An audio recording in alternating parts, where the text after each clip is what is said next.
I'm Jerry Deschane. I'm the executive director of the League of Municipalities. We represent all the cities and villages in Wisconsin. There's roughly 604 of them.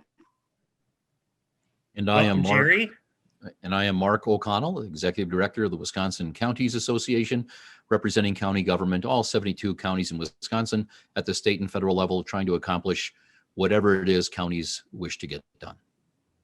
And I'm Ryan VanLanduyt, executive director of Rice Lake Community Media, representing myself and Rice Lake Community Media. And we are here, folks, Mark and Jerry, to talk about 2020. It started 12 months ago, and it was just another year, folks. And was it only really 12 months?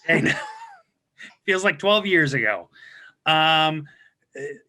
Was there anything substantial that, I mean, there was a Super Bowl, there was other things that happened in January and February.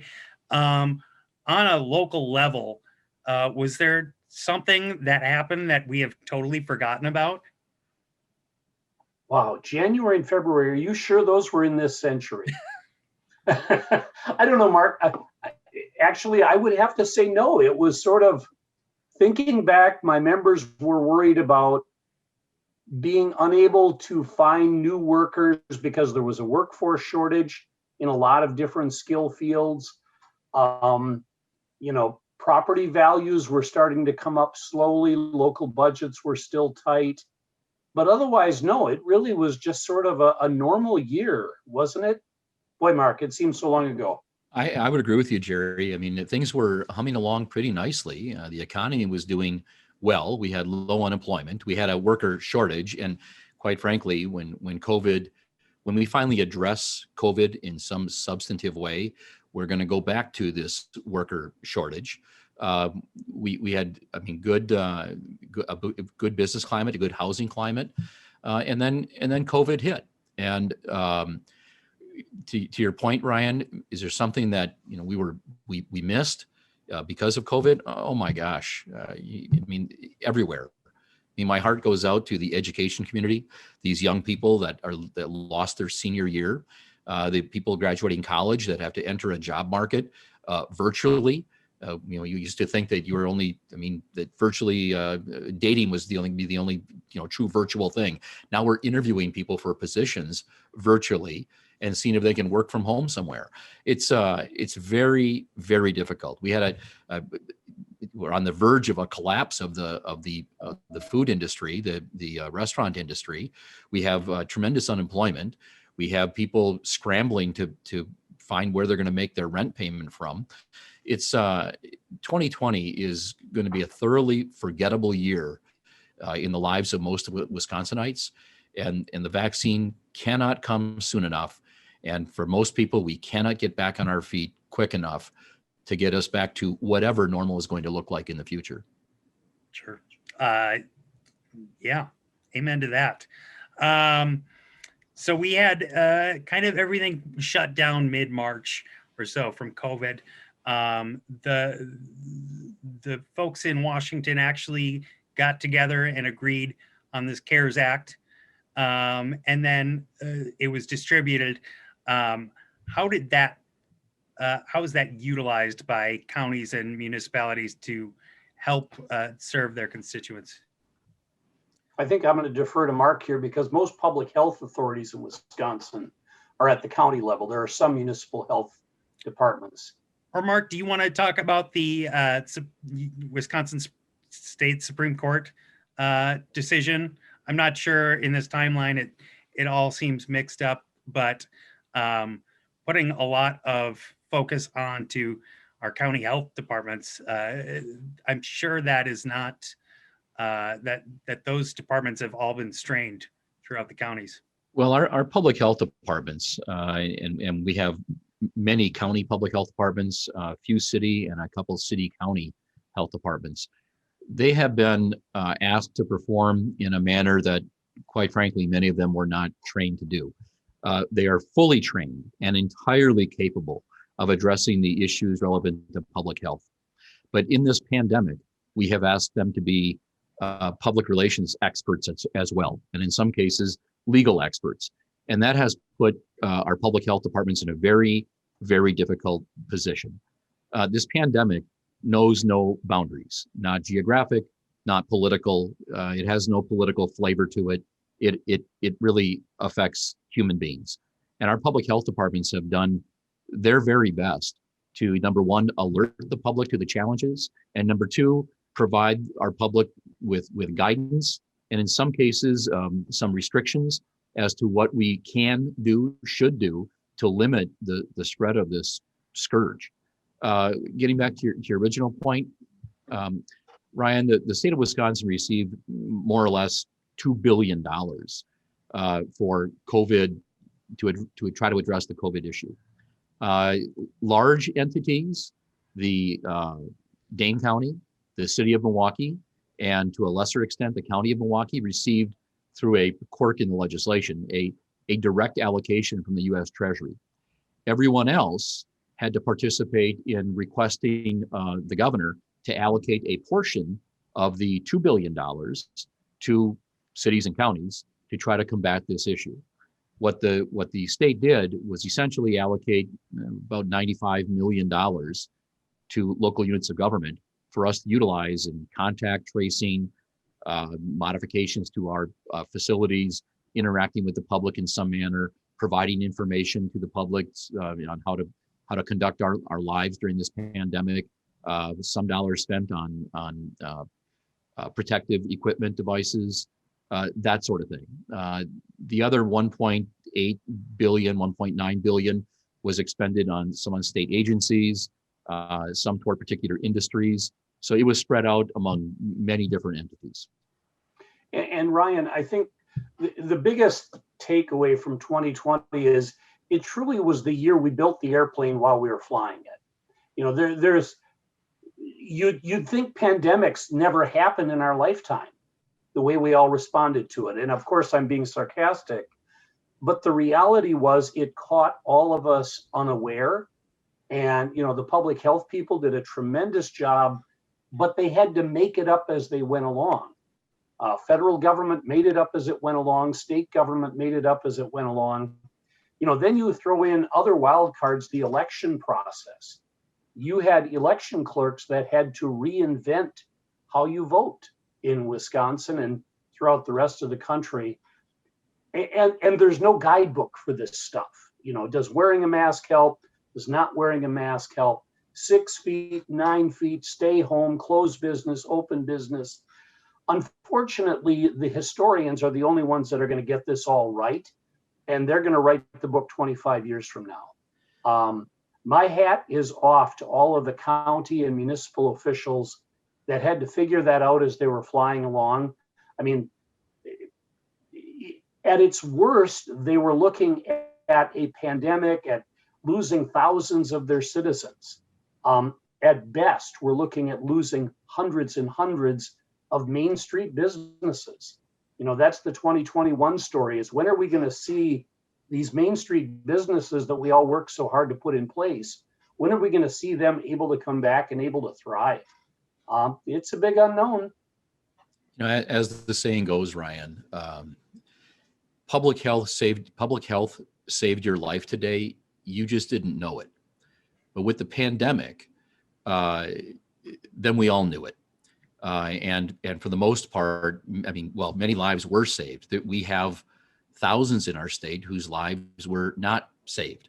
But what public health did, even with some of the restrictions and court cases, they saved an awful lot of lives. And they'll save more lives as this moves forward, all the way through until we are as vaccinated as we can be to address this particular pandemic. But make no mistake, this is not the last pandemic that we will see in our lifetime. So how we conduct ourselves, what structures we put in place, what sort of mechanisms we use to implement solutions to the challenges that are before us, these are ones that we will be utilizing again. So we will do a post-mortem on COVID whenever the time is right and see how we can improve. And granted, there's a lot of opinions about what we should do, should not do, could have done, wish we would have done differently. But as Jerry pointed out, First, we quarantined for 14 days. Well, then it was 7. Don't wear a mask. Absolutely wear a mask. Stay 6 feet away, maybe 9 feet, maybe 12 feet, maybe 3 feet. We didn't know. And it's not anyone's fault, but we didn't know. Knowledge became available throughout this entire process, throughout this entire challenge. So we have nothing left but to rely on the experts, CDC, and our local public health individuals who are trained in the arena of public health. We need to rely on them for the best advice available at any particular time, and it will change. With the next pandemic, will it be social distancing? Will it be staying in your home? Will it be acting differently in public? Maybe. We don't know what that pandemic is going to look like, but we'll need to address this COVID and determine what went really well, where we need to beef up some authority, where we need to focus on things that we tried but didn't work out quite so well, so we can improve on them later. We'll take a look at all of that in the coming months. Very well said. I mean, it feels stupid to talk about my end of how this all had occurred and changes that we had to face here. But we've had this Zoom and video conferencing technology, but we really hadn't used it. So integrating a kind of a hybrid setup for our council chambers or our county board chamber as well.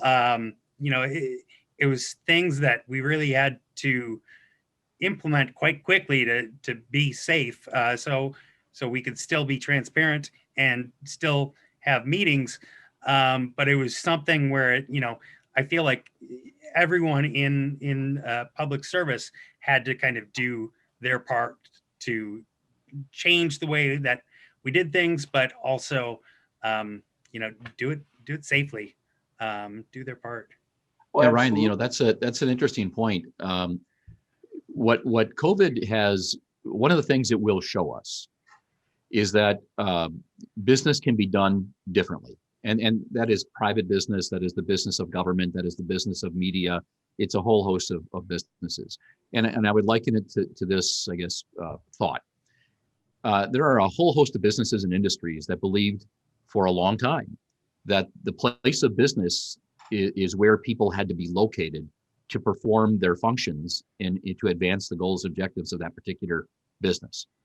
What COVID showed us, and it showed us this in county government and in municipal government, that I guess that's not quite as true as we thought it was, because we had employees in our cities, towns, villages, school districts, and counties that were performing their functions at a very high level, but not on premises. Why? Well, number one, because they're very good at what they do. Number two, because they're dedicated to their employer and the citizens we represent. And number three, because technology made it possible. So now we're in an environment, and the private sector business as well, where we're saying, gee, maybe business will look differently in the future. Maybe my top talent doesn't need to be at my individual specific geographic location, but can be anywhere within our borders, or maybe even outside our borders. So I think we're in for a shift, which I think the jury's out on whether it would be permanent or not. I tend to think it's going to be more permanent than temporary, where we're going to be seeing a shift in where employees are located as they perform functions for their employers. And I think I agree with Mark for the most part. We will always, or at least for, let's call it the foreseeable future, we know that remote working for a large chunk of the workforce is a good proposition. It works. I was talking to one of my city officials from the western part of the state who was extending an offer to an IT technician who intended to live in Texas, never intended to move to Wisconsin. And that was just unheard of. You wouldn't even have talked about this a while ago. But do you really have to be at City Hall to fulfill all the functions? Now, I think when it comes to the legislative end of government, we need to let our citizens back into City Hall. I mean, at some point, people need to watch their governmental bodies interacting. And I think there's something intangible about that happening in person.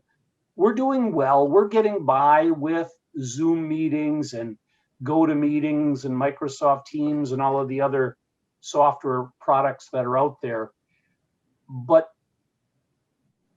government, democratic government, the way we structure it, your citizens need to be able to interact with you in real time.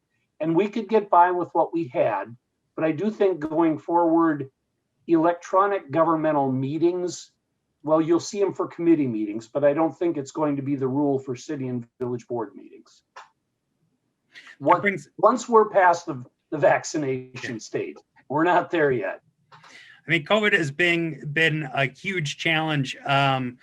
What do you guys think some of the largest achievements have been by counties and municipalities as far as seeing these difficult times and striving through them?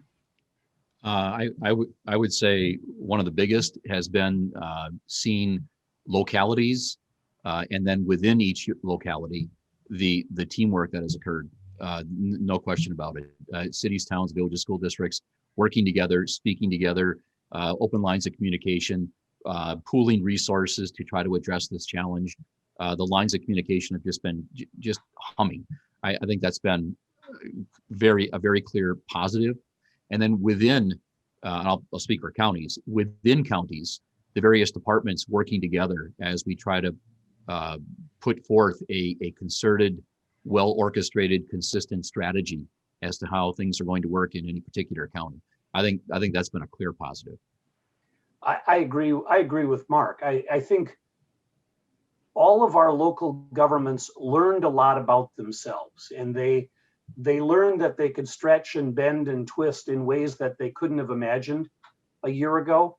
Ryan, to be honest with you, the election is probably the most visible evidence of that. The spring election, which, don't ever forget, we were locked down in March, and the first Tuesday in April, we had elections all over the state. And what local governments pulled off, and it was led by the local government clerk, but frankly, there were a whole lot of people helping out. You had public works departments, you had all sorts of utility people running around. We even had the National Guard in helping. And then at the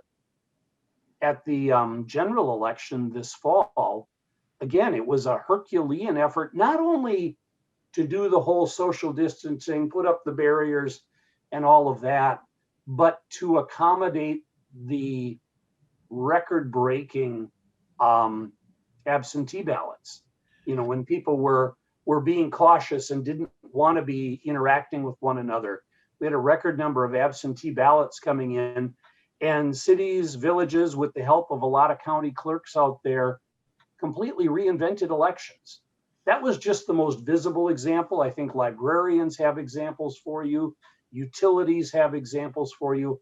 There was just a lot of really good creative work done at the local level this year. Yeah, I agree with Jerry. In times of trial, and not to lessen what the pandemic really is, but it's certainly a trying time for all of us. But in times of trial or controversy, there are those that step forward to lead, and those that stay in place or step back. I would suggest to you that in local government, we had local government in this state clearly step forward and take hold of this issue with whatever resources were made available to us to address it. And the elections is a very good example. And talk just for a moment on the April election. I know that I would suggest to you that the national press wanted there to be a problem in Wisconsin, and they talked a lot about it. We were going to hold an election in the midst of the pandemic, and there were all these dire predictions about terrible things that were going to happen. The reality, and then even afterwards, speaking in some cases disparagingly about the Wisconsin effort on the election. The reality was we had no issues with the spring election.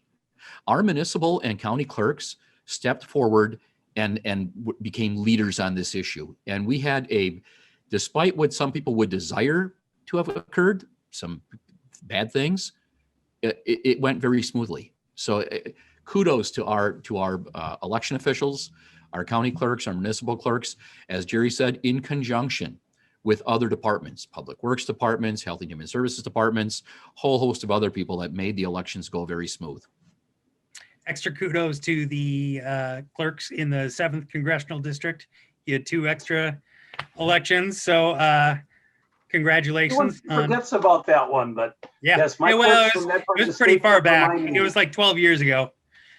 So, what, folks, I want to talk about what we've learned and maybe looking forward. What do you think has changed and will go forward now? Maybe something that's been more efficient. I know these Zoom style meetings have been nice. I've been meeting with our local administrators, both the county and city. We've been discussing things and doing shows this way. And then, that way they can get straight back to work. It's a little different because, usually they're right over here. But it's something where, not driving a half hour from the county seat is a lot of time saved. And I'm sure our county administrator has more important things to do than drive and see me. Well, I think there's several things that we learned and are learning. And this past weekend, at least in the southern part of our state, the northern part of our state has seen snow already this year, but the first big snow occurred in southern Wisconsin just this past weekend. What we've learned is that, and probably the roads and snow are one of the most visible, the work gets done. We had snowfall in northern Wisconsin earlier in the year, and the roads got plowed, and the roads were in good shape. Despite the fact that people were working from home, they were always available. So one thing we learned, I think a lot of us knew it, but now we've learned it for certain, is that we have a whole host of local government employees that do whatever it takes to get their job done. Not just in public health, not just in public works, not just in human services, but life goes on. And we still have foster care issues. We still have AOTA issues. We still have law enforcement issues unrelated to COVID. These things are still happening. We still have domestic abuse issues. We still have all of these things that local government addresses. And we've been doing it, COVID or no COVID. So we've learned that. I think we've also learned that as a society, we actually can overcome a giant challenge. And we're in the midst of it now. Vaccines are just being delivered across the country, in Wisconsin as well. Hopefully by April, a third of us will be vaccinated. And hopefully by June, 3/4 of us, in which case we have substantially addressed COVID and can get back to whatever this new normal is going to look like. I think we've learned that. I think we've also learned that we need to spend some time as a state to determine whose responsibility is where for what. In other words, is it a state responsibility? Is it a city, town, village, county, school district? Is it the public health director? I think we need to, when we do an analysis of what occurred, we need to straighten that out so we can focus on the issue of the pandemic before us, whatever that next one is, and not so much on who has the authority to do what. I think we've learned that. Yeah, Mark again raises an excellent point, Ryan. There are a few statutory cleanups that, if we're going to live in a 21st century world where a lot of our connection will be done this way, and even if it's not a lot, a supplemental element of it, I think we're always going to see more absentee voting from here on out. And there are some tweaks within that system that could help that run better, that don't, they don't have a political advantage to them. They don't advantage one side or the other, because we don't want to get into that. Similar with remote work, I think we need to take a look at authority in the case of public emergencies. It could have been a little cleaner. The other thing that's very important is they need to update Robert's Rules of Order. I think we need to dispose of the statement the chair recognizes Alderman so-and-so to now, hey, Alderman so-and-so, you're muted. That was my only joke. That was the one I had. It's good. I liked it. Okay. God, Mark, you've been talking about this vaccine and it's just giving me hope. get that to Barron County, or if you can get it set up so it's in alphabetical order, that'd be fantastic. But looking to 2021, we have a state biennial budget, and we have this pandemic that has just devastated the economy. What is this looking like? How does this affect the state's municipalities and counties as far as budgeting? Yeah, that's a good question, Ryan. And there is no easy answer to it. Early in the pandemic, there was some general thought that the economy would tank, and that sales tax revenues would go down, consumption would go down. What we actually found, and we did a study on this, the research entity Forward Analytics, headed up by Dale Knapp, I think by far and away the best researcher in the borders of the state of Wisconsin, put together an analysis of what happened to the sales tax county by county. And while some saw a significant decrease, let's say in the tourism areas, many counties actually saw an increase over 2019 as people stayed close to home, but still purchased necessities that were sales taxable and generated sales tax revenues. So when the counties were receiving sales tax revenue, that also meant the state was receiving sales tax revenue. So state revenues did not tank as some would have thought. We did have a reduction. We had clearly people's incomes took a hit. And when your income takes a hit, so do income taxes. Clearly, corporations took a hit, and when corporations have less revenue, there's less corporate income tax. So we are strained. I think one of the big questions for the state is, what does 21 and 22 hold? How we will see a comeback, but when will it start, and how big will it be? Will we open the doors all of a sudden and we'll have a floodgate of people becoming employed, making money, expending dollars on sales taxable items, and having an income on which they pay sales tax? Or will it be more slow? We have really precious little experience in a pandemic, let's call it a pandemic-led recession, to determine how quickly we will come back. You have an employment-led recession, a consumption-led recession. We have some experience in that. We know that it'll be, roughly 14, 16, 18 months. Pandemic-led recession, not quite so much experience. So when will it come back? Uncertain.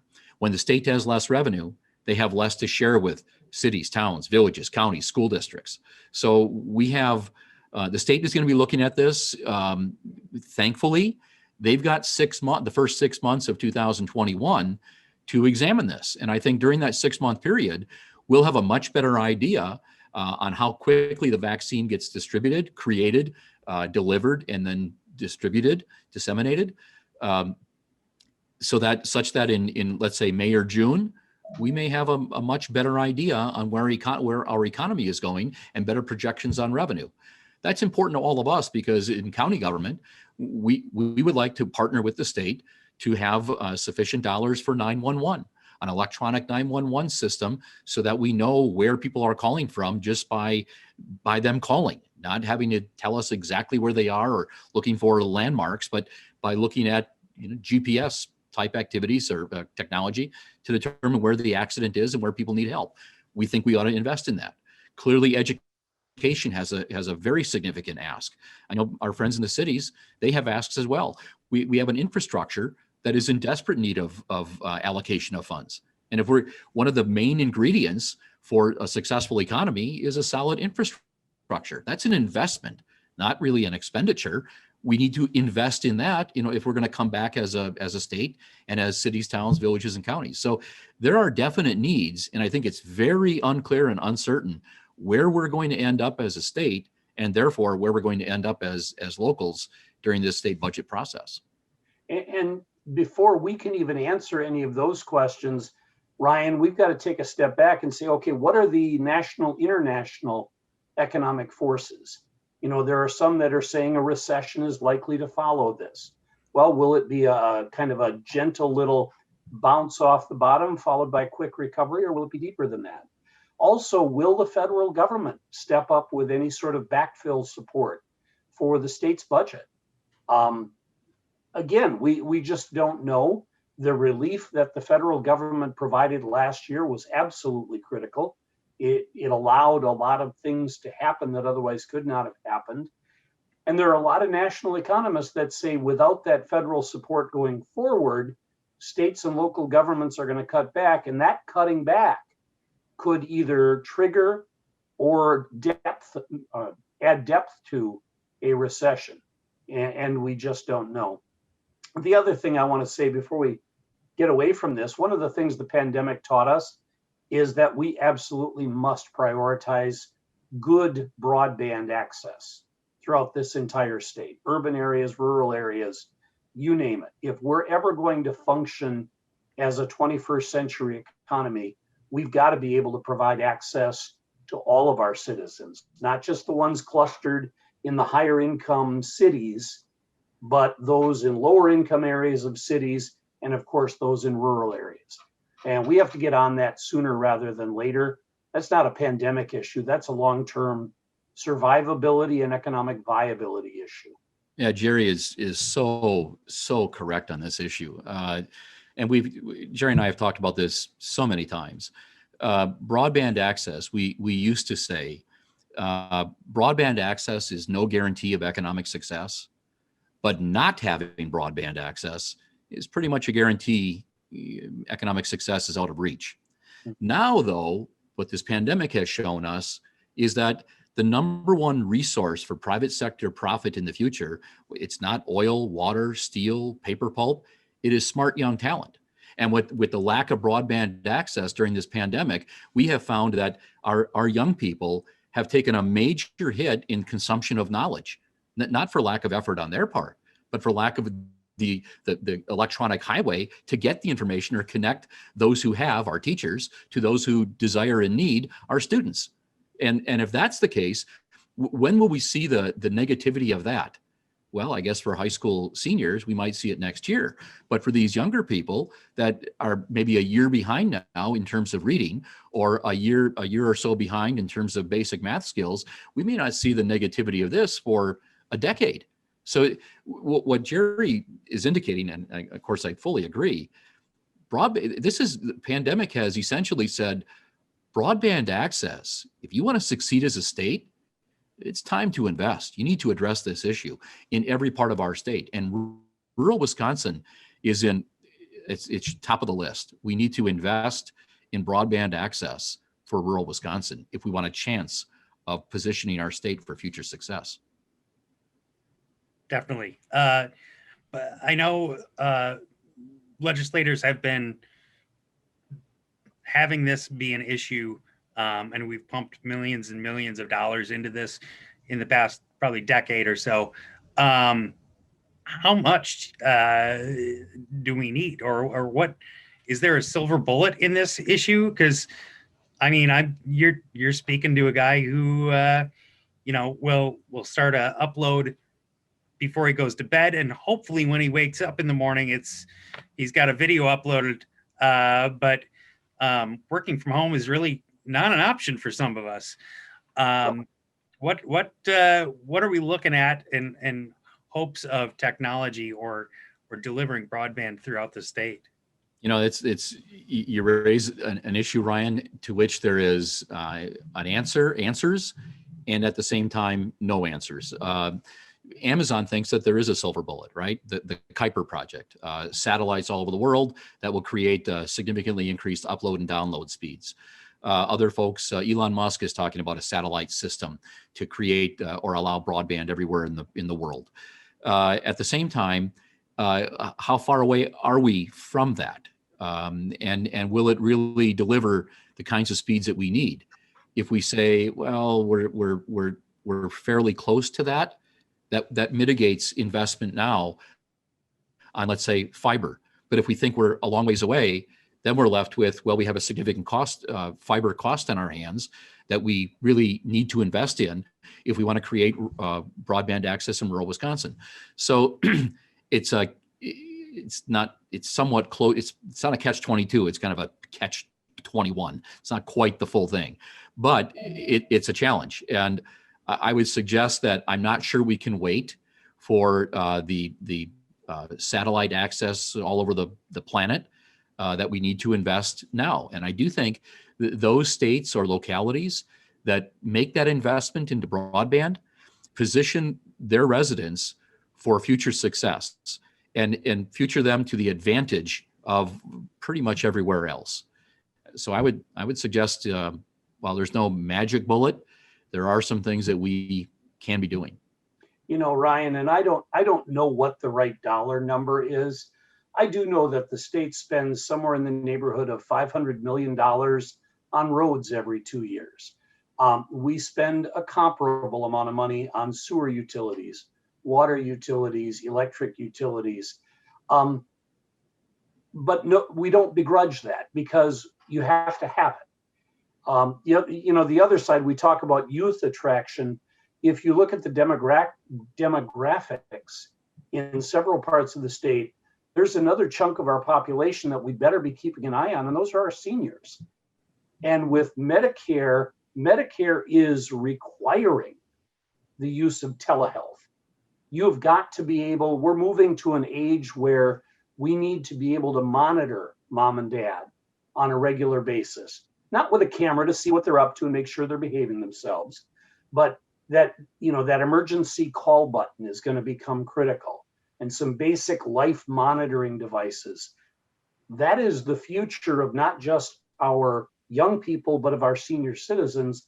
And in Wisconsin, we're going to have quite a few of them. So I think we need to stop thinking of broadband as some sort of a, well, I want it because it's going to allow me to download Netflix. It's far more important than that. I mean, Ryan, you talked about downloading video. That's your bread and butter, right? I mean, you need to be able to do that. And especially if a chunk of our economy and a chunk of our democracy and a chunk of our education will always be conducted virtually, we have to let everybody in the state have a piece of that. Very well said. Folks, looking forward to 2021, anything else that we did not cover today that you might have thought about during this or wanted to chime in on something that maybe people aren't thinking about? Just a couple of items. One is that COVID has caused individuals that aren't necessarily ones that might go out to dinner together to get together. And one of the best examples of this is this Stop the Spread Coalition, led by the Wisconsin Hospital Association, Wisconsin Manufacturers and Commerce, the Restaurant Association, the Grocers Association, the Counties Association, and over 100 other groups. And the League of Municipalities is in part of the group as well. 100 organizations essentially saying, we're not talking about politics, not talking about lawsuits, not talking about any political flavor of argument, but just a simple message: social distance, wear a mask, and wash your hands.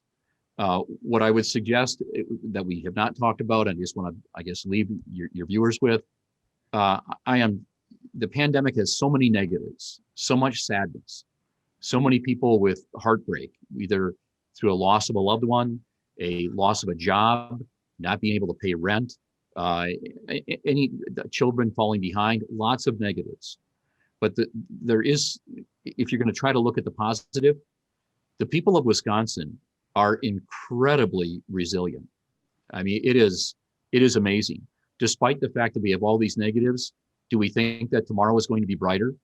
We do. Do we think that we have the ability to, in the inner strength, to make it better? Oh, no question we do. And you see it everywhere you look. People will talk about the losses that they've incurred because of COVID, and in the very next sentence, talk about how tomorrow is going to be better.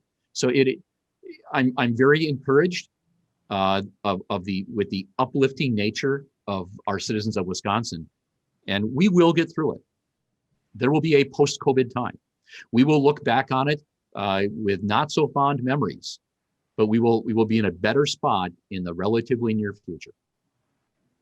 And I agree with that. One thing about the vaccines, they cannot come fast enough. What a lot of people don't realize is that our first responders are starting to become, well, not short-staffed, but we're on the verge. I've had police chiefs tell me that they've got as many as 1/3 of their sworn officers either in quarantine or recovering from COVID. And a lot of that is because, when you call 911, those men and women go. They don't ask, well, do you have a cough? Do you have a fever?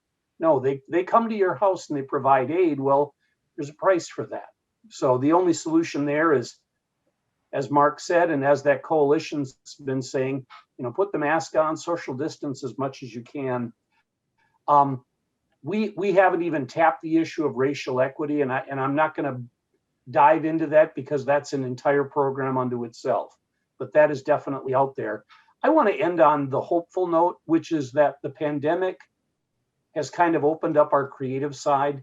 There is a lot of room for intergovernmental collaboration in Wisconsin, far more than we do now.